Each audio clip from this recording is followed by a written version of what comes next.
Hola, ¿qué tal?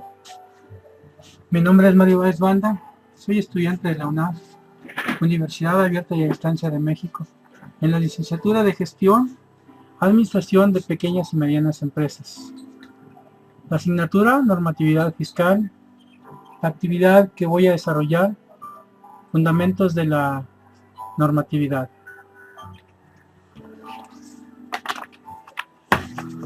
Más allá de quienes tienen la responsabilidad de dirigir las labores de las finanzas públicas, logrando o no sus objetivos respecto a tener un equilibrio entre el ingreso y el gasto que permita una vida sostenible, una estabilidad social y ambiental, considero que es importante identificar la función y aplicación de las leyes fiscales en México.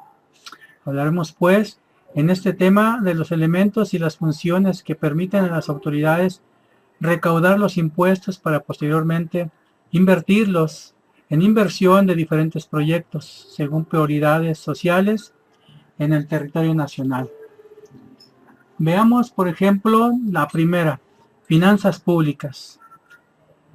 Aquí donde el protagonista principal no es el gobierno como se pudiera pensar, son las empresas.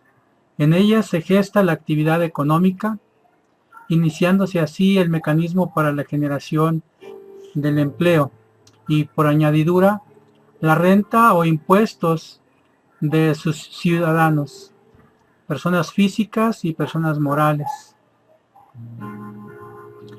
Posteriormente tenemos la política fiscal, que es la herramienta que se utiliza para dar seguimiento al desarrollo y equilibrio económico del país.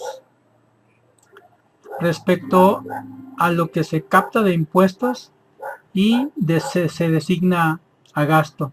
Ello administrado a través de un presupuesto, donde las figuras de la Secretaría de Hacienda y el Banco Nacional de México son los protagonistas principales.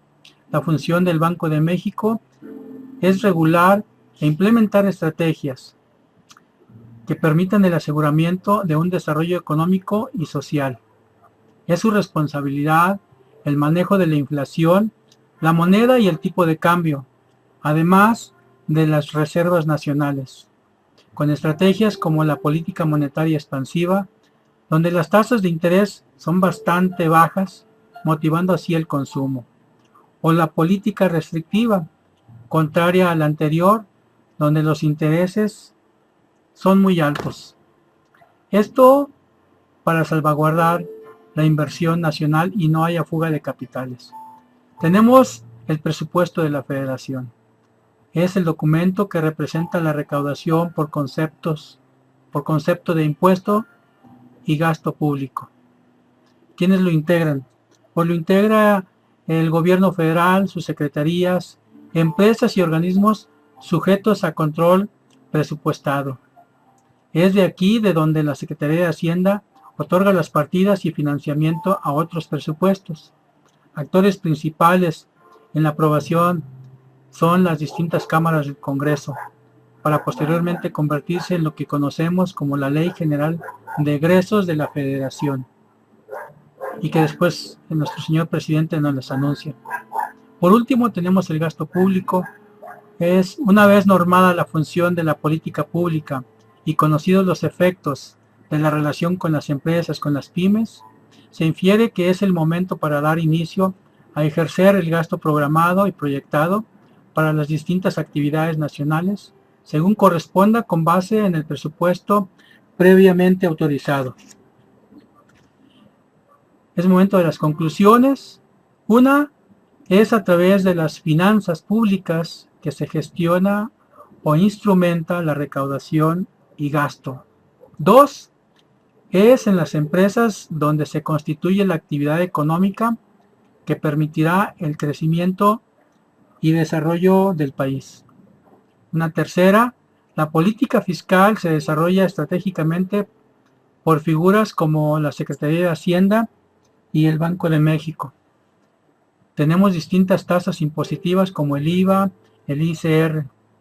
La ley de ingresos va a marcar la diferencia y estabilidad del país. Los impuestos son la energía para la manutención y desarrollo de cualquier país. Así, señores, entonces a cumplir con nuestras obligaciones fiscales.